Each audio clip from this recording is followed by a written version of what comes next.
ओम शांति। स्वयं के रूहे गुलाब स्वरूप को देखते हैं और रूहानी बगिया के बागवान बाप दादा का आह्वान करते हैं। देखे बाप दादा को आता हुआ, बाबा से चारों तरफ जैसे गुलाब की पंखुड़ियां बिखर रही हैं और उन पंखुड़ियों से रूहानियत की खुशबू चारों तरफ फैल रही है।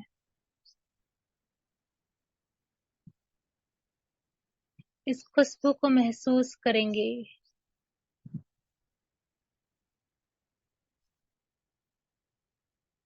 बाबा को देखेंगे अपने सामने। बाबा अपनी गोद में उस बच्चे को बिठा लेते हैं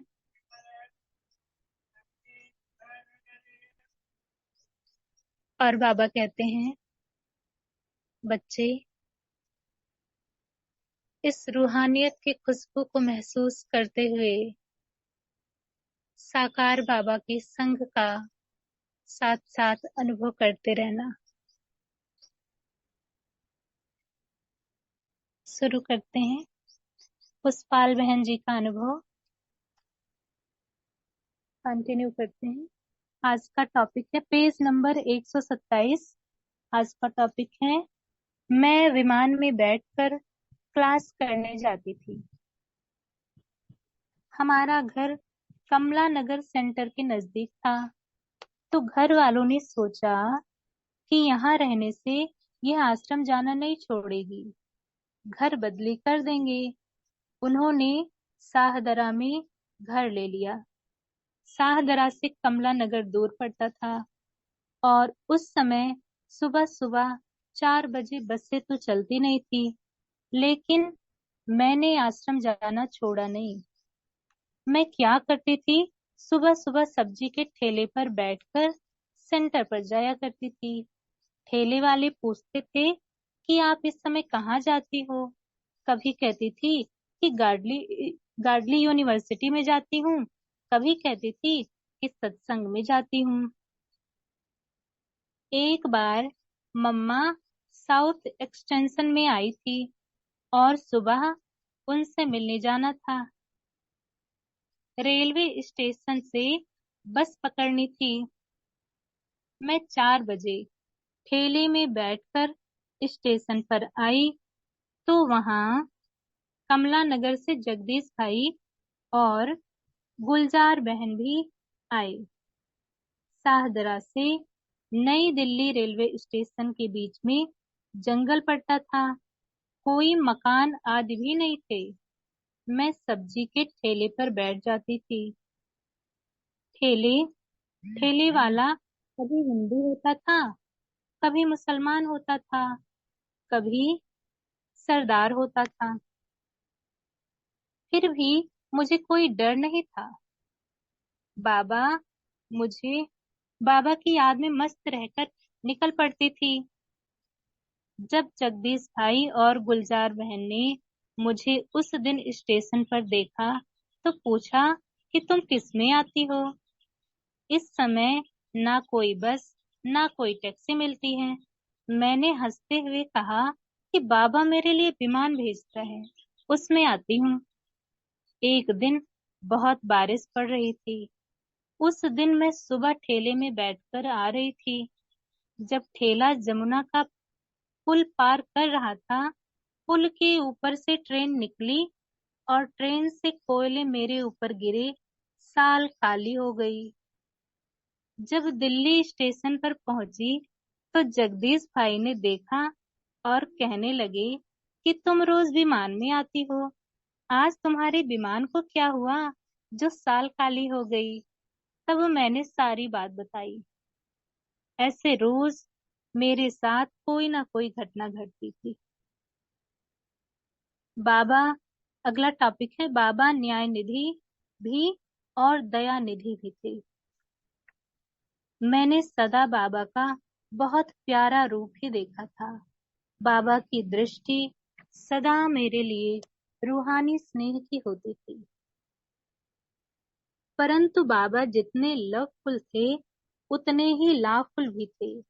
यह अनुभव मुझे एक बार हुआ। सन 1963 की बात है। बड़ी दीदी कमला नगर में हर बुधवार को माताओं का क्लास कराती थी। मैं क्लास करके शाम को घर लौट आती थी। मुझे पता पड़ा कि कल सुबह राजौरी गार्डन में बाबा सभी से मिलेंगे। मुझे संकल्प आया कि अभी घर जाकर सुबह राजौरी गार्डन पर जा नहीं सकूंगी। बाबा दिल्ली में आए और मैं बाबा से नहीं मिलूं, ये कैसे हो सकता है। मेरा आकर्षण बाबा की तरफ बहुत था कि बाबा को सदा देखती रहूं। दीदी का क्लास पूरा हुआ, सभी माताएं चली गईं। मैं भी घर जाने के लिए रेलवे स्टेशन तक गई, लेकिन मुझे संकल्प आया कि एक रात की ही तो बात है। आज रात आश्रम पर रुककर कल सुबह बाबा से मिलकर ही क्यों नहीं घर आऊं। फिर उसी बस में कमला नगर सेंटर पर आ गई। सेंटर पर गई तो रुक्मणी बहन ने कहा, तुम वापस आ गई। मैंने कहा, आज रात यहीं रहूंगी और कल बाबा का क्लास करके जाऊंगी। रुक्मणी बहन ने कहा, अगर रात को तुम्हारा पति आया तो। मैंने कहा, आप कहना वह यहाँ से क्लास करके चली गई। मैं रात को रुक्मणी बहन के बिस्तर पर सो गई और अंदर से दरवाजा बंद कर दिया। थोड़े ही समय के बाद पति सेंटर पर आया और पूछा, पुष्पाल कहाँ है। मुझे उसकी आवाज सुनाई पड़ी। उसको कहा गया कि यह यहाँ से चली गई। पति को पता था कि बाबा आए हैं। वह उसी समय राजौरी गार्डन सेंटर पर गया और बहनों को कहा कि पुष्पाल अभी तक घर नहीं आई है। यह कहकर वह चला गया। सुबह होते ही मैं, रुक्मणी बहन और जगदीश भाई एक टैक्सी लेकर राजौरी गार्डन गई।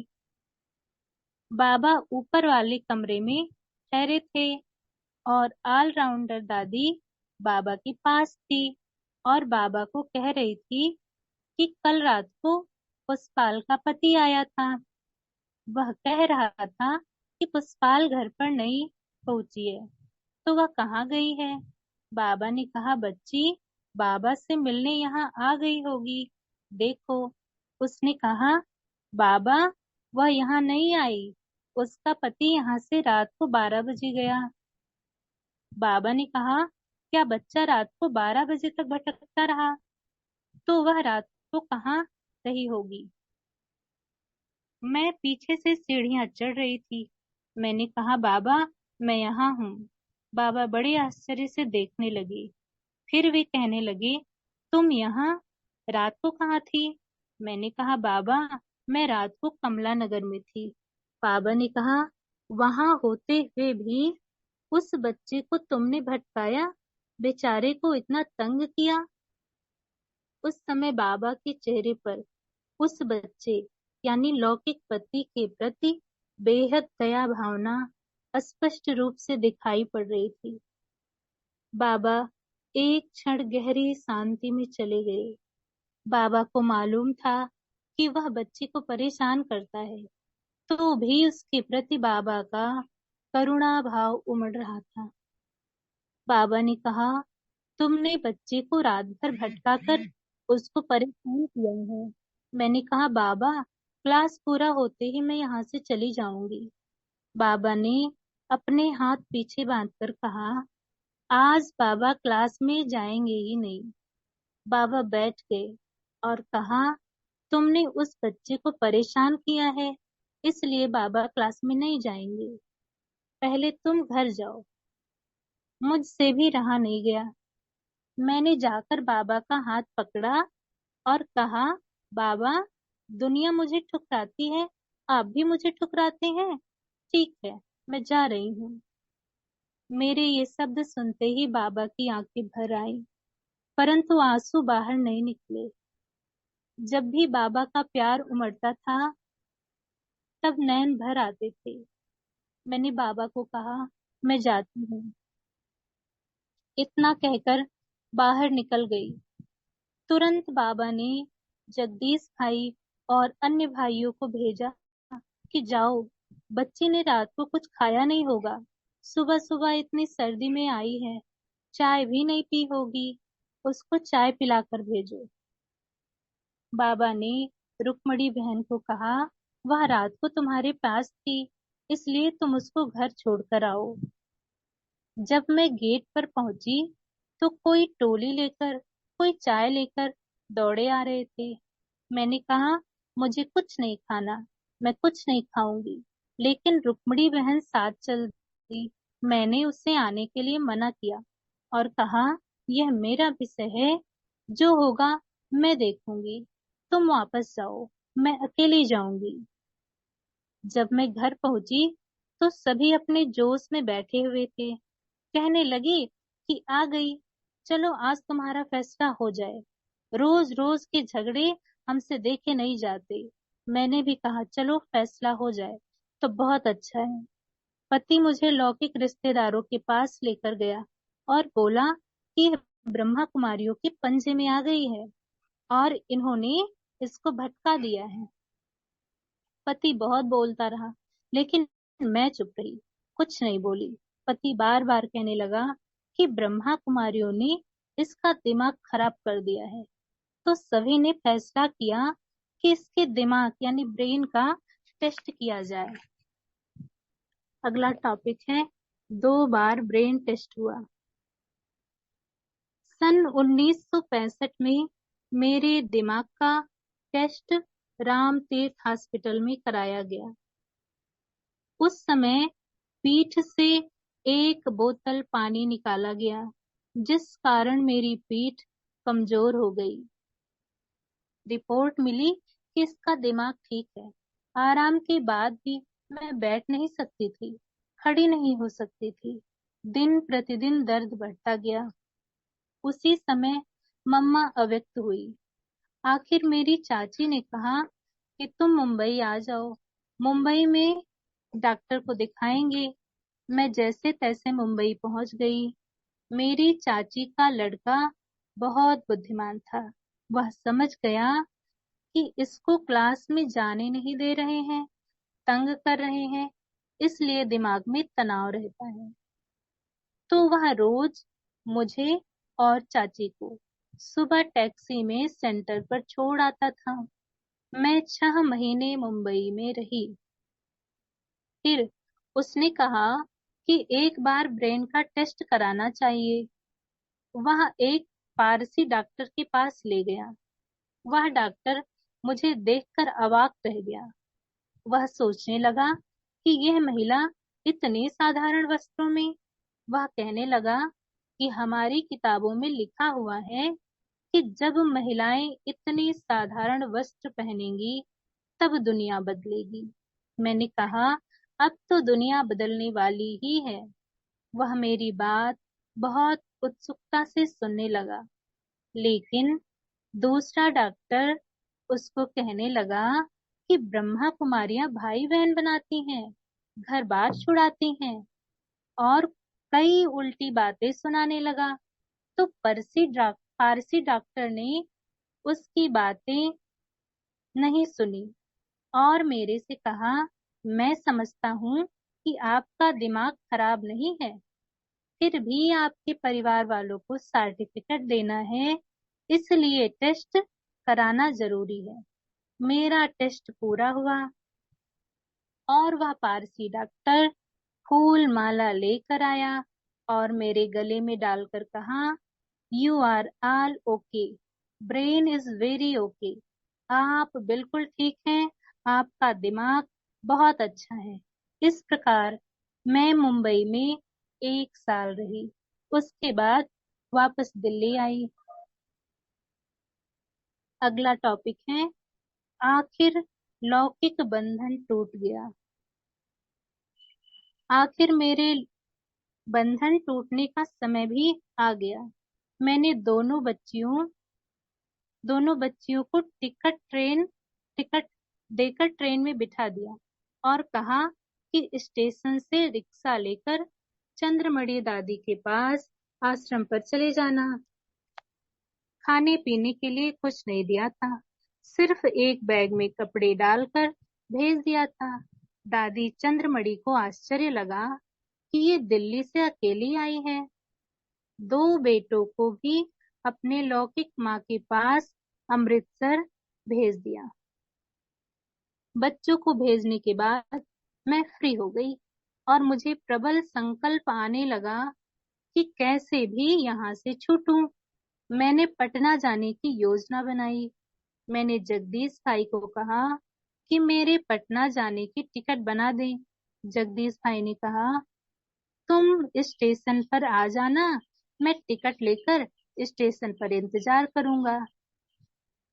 पता नहीं उस दिन पति घर से बाहर गया ही नहीं, इसलिए मैं घर से बाहर जा नहीं सकी। फिर दूसरे दिन जगदीश भाई को फोन किया कि कल जरूर टिकट करा देना, मैं जरूर आ जाऊंगी। दूसरे दिन मैं छोटी सी अटैची लेकर दोपहर 12 बजे घर से निकल गई। पति को पता पड़ा तो वह ढूंढता हुआ मेरे पीछे आया, लेकिन गलियों में होती हुई छिप छिपाकर पति से बचते हुए बस स्टैंड पर पहुंची। बस पकड़कर कमला नगर ना जाकर दूसरे सेंटर पर गई। उसी रात को पटना मेल में बैठकर पटना पहुंच गई। उसी दिन से पति और घर वालों के बंधन से मुक्ति मिल गई।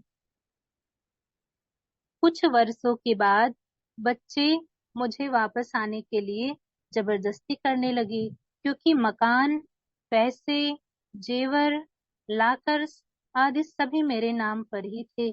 रिश्तेदारों ने समझा कि इसने सब कुछ ब्रह्मा कुमारियों को दे दिया होगा, इसलिए बच्चे बार बार मेरे पास आकर तंग करने लगे।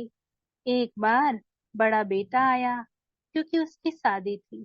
शादी में जेवर चाहिए थे।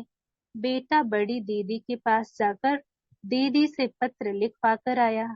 उस समय मैं विराटनगर नेपाल में थी। वह वहां आया और दीदी का पत्र दिखाया। मैं बड़ी दीदी ने पत्र में लिखा था कि बच्चे की शादी है तो उसको कुछ जेवर आदि दे दो। मैं बाबा के कमरे में गई और बाबा से पूछा कि मैं जाऊं या ना जाऊं। बाबा मुझे बाबा की टचिंग हुई कि मुझे जाना चाहिए। मैं बेटे के साथ दिल्ली आई। मैं सेंटर पर ठहरी, बच्चा घर गया। अगले दिन बेटे को लेकर बैंक गई। मेरे लॉकर्स में जो कुछ था सब उसको दिखाया। वह देखकर हैरान हो गया, क्योंकि हीरे, मोती, सोना, जेवर सब उसमें थे। बेटे ने सुना था कि माँ ने सब कुछ ब्रह्मा कुमारियों को दे दिया है। मैंने कहा, तुमको जो चाहिए, जितना चाहिए, उठा लो। वह उठाने में संकोच करने लगा। थोड़े समय तक उसको समझ में नहीं आया कि क्या करे, क्या ले और कितना ले। फिर उसने आधा लिया और कहा कि हम दोनों भाइयों के लिए लिया है। मैंने कहा ठीक है। फिर उसने एक क्षण सोचा और कहा, मम्मी आप तो 3 लोग हैं। फिर उसने जो लिया था उसमें से निकाल कर मेरे में डाल दिया। वह अपना लेकर चला गया। मकान भी लड़कों के नाम लिख दिया और कागजात भी उन्हें दे दिए। वे सब खुश हो गए। मैंने अपना हिस्सा जो मिला था उसको लेकर लाकर्स खत्म करके हमेशा के लिए लौकिक संबंध और बंधन दोनों तोड़ दिए और निश्चिंत होकर बाबा की सेवा में व्यस्त हो गई। अगला टॉपिक है बाबा के अंतिम दिनों की स्थिति का अनुभव। सन 1968 में मैं बाबा से मिलने आई। उस समय मुझे बाबा अलग दिखाई पड़ते थे। मुझे लगता था कि बाबा बदल गए हैं। पहले वाले बाबा नहीं है। एक दिन मैं और न्यूयॉर्क वाली मोहिनी बहन बाबा के कमरे में गए। बाबा एकदम मगन अवस्था में थे।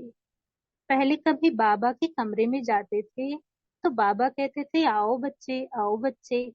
उस दिन हम दोनों बहुत देर तक खड़ी रहीं, परंतु बाबा ने कुछ नहीं कहा। हमें महसूस हुआ कि बाबा का शिव बाबा के साथ बहुत गहरा कनेक्शन जुटा हुआ है, बहुत तल्लीन अवस्था में है। इसलिए हम बाबा को डिस्टर्ब नहीं करेंगे। हम जाने की सोच ही रहे थे कि बाबा की नजर हम पर पड़ी, तो बाबा ने कहा, बच्ची आई हो। इतना कहकर फिर शिव बाबा की याद में मगन हो गए। हमें लगा कि बाबा उपराम हो गए हैं। एक दिन बाबा क्लास कराकर बाहर आ रहे थे और बाबा के साथ लक्षु बहन और ईसु बहन थी। उस समय मुझे एक अनोखा दृश्य दिखाई दिया। बाबा के पांव धरती से बहुत ऊपर दिखाई पड़ रहे थे और इन दोनों बहनों के पांव बहुत नीचे धरती पर दिखाई पड़े। मैं यह दृश्य बहुत ध्यान से देखने लगी और ऐसा लगा कि बाबा संपूर्ण फरिश्ता बन गए हैं, एकदम इस दुनिया से उपराम हो गए हैं। बाद में मैंने बहुत भाई बहनों को भी बताया कि बाबा की अवस्था बहुत ऊंची हो गई है। बाबा संपूर्ण फरिश्ता दिखाई दे रहे हैं। इस प्रकार बाबा के अंतिम दिनों की स्थिति को भी मैंने देखा। यह मेरा सौभाग्य है। यह था पुष्पाल बहन जी का अनुभव। अभी पानी चार्ज करते हैं और परमिशन से।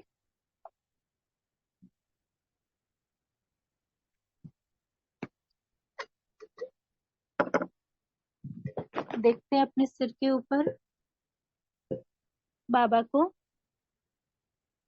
बाबा की छत्र छाया जैसे रंग बिरंगी किरणें बरस रही हैं मुझ पर, और मेरे नैनों से, मेरे मस्तक से बाबा की किरणें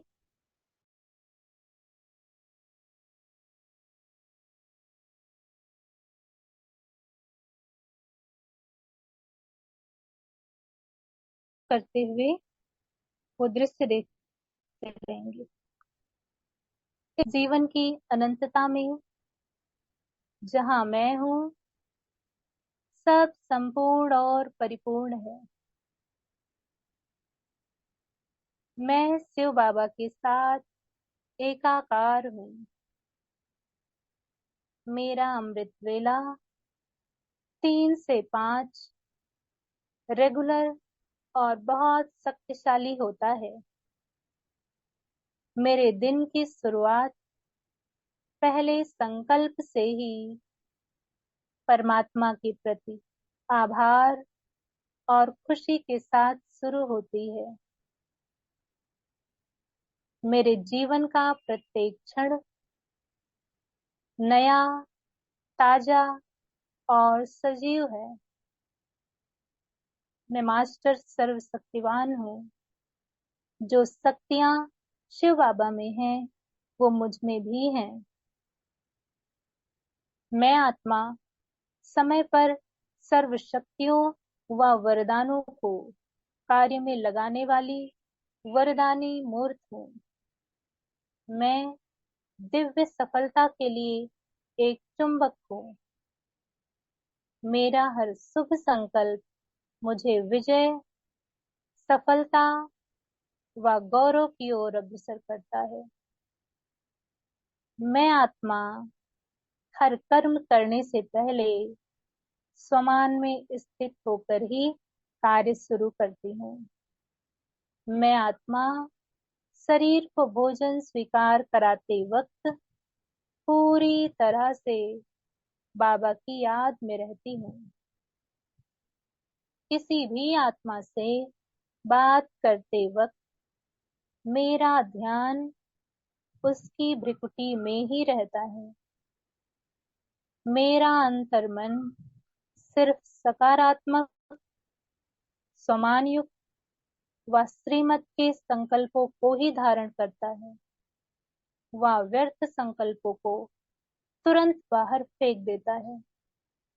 मैं सदा उमंग उत्साह से भरपूर, खुशनुमा, मन दुरुस्त व तंदुरुस्त आत्मा हूँ। मेरा शरीर मेरा अच्छा मित्र है। यूनिवर्स में हमारे लिए सब कुछ भरपूर है। मैं आत्मा सुख, शांति, प्रेम, आनंद, ज्ञान, पवित्रता व शक्ति का सूर्य हूँ। मैं आत्मा और लौकिक युगल संपूर्ण पवित्रता का खुशी खुशी पालन करते हैं। लौकिक संतानें चरित्रवान, पवित्र, आज्ञाकारी व सात्विक विचारों वाली देव कुल की महान आत्माएं हैं। पूरा लौकिक परिवार हजार भुजाओं वाले बाप दादा की छत्र छाया में सुरक्षित है। लौकिक परिवार की सभी आत्माएं तन से, मन से, धन से स्वस्थ है, संपन्न है व यज्ञ स्नेही सहयोगी हैं। मैं स्थूल व सूक्ष्म धन को आकर्षित करने वाली मैग्नेट हूँ। मेरा लाभ हर कहीं और हर किसी से आ रहा है। मेरा भविष्य उज्जवल, आनंदमय और सुरक्षित है। मैं विश्व का एक प्यारा बच्चा हूँ। मेरी दुनिया में सब कुछ अच्छा है। Thank you water, thank you, I love you.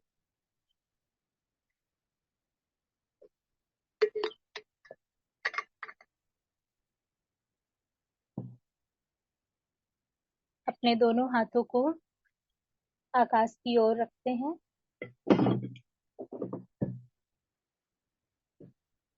और अपने हाथों के ऊपर शिव बाबा को देखते हैं। बाबा से किरणों की बरसात इन हाथों में हो रही है। प्राण शक्ति, संजीवनी शक्ति, हीलिंग एनर्जी मेरे हाथों में समाहित हो रही है। इस ऊर्जा को महसूस करेंगे।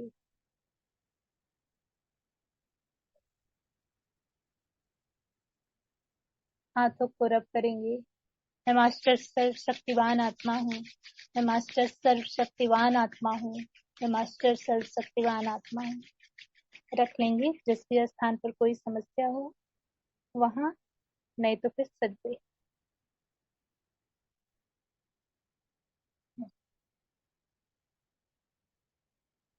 हाथों से निकलते हुए प्रवाह को महसूस करेंगे।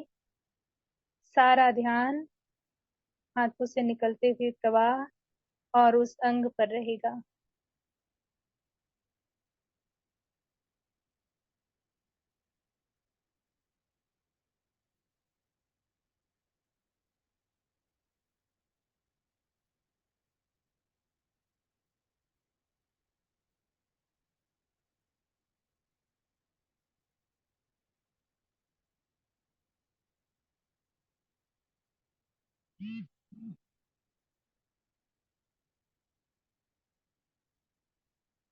फिर से करेंगे। मैं मास्टर सर्वशक्तिवान आत्मा हूँ। मैं मास्टर सर्वशक्तिवान आत्मा हूँ। मैं मास्टर सर्वशक्तिवान आत्मा हूँ।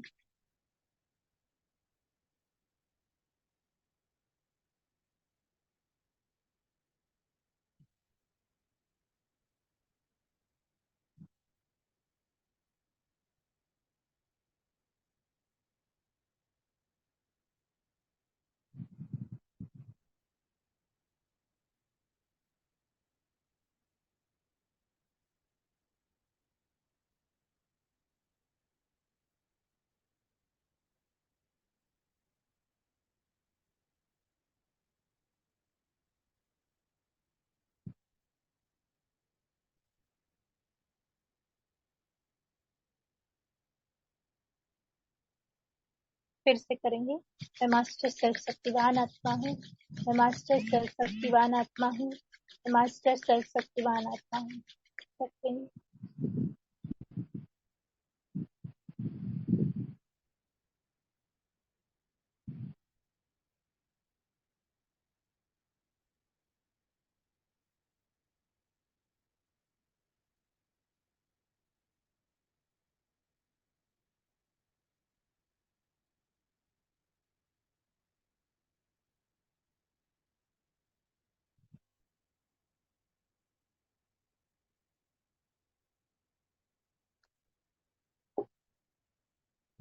कवच बनाते हैं। देखिए, बाबा को अपने सिर के ऊपर, बाबा से एक किरण मेरी भ्रुकुटी में कनेक्ट होती है और अपने चारों तरफ एक विशाल कवच शक्तियों का, जिससे लाल रंग की किरणें चारों ओर निकल रही हैं। इस कवच के भीतर मैं आत्मा और ये मेरा शरीर पूरी तरह से सुरक्षित है।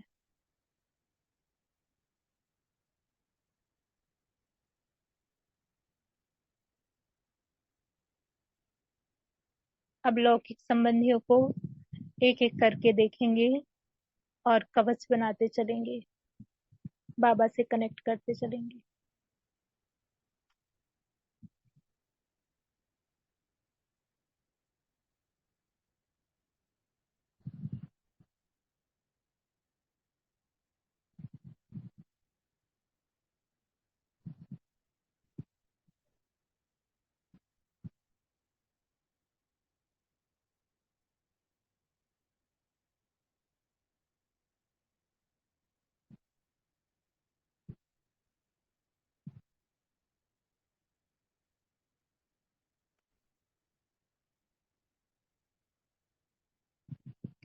ओम शांति। शुक्रिया बाबा, शुक्रिया, शुक्रिया सभी आत्माओं का। ओम शांति।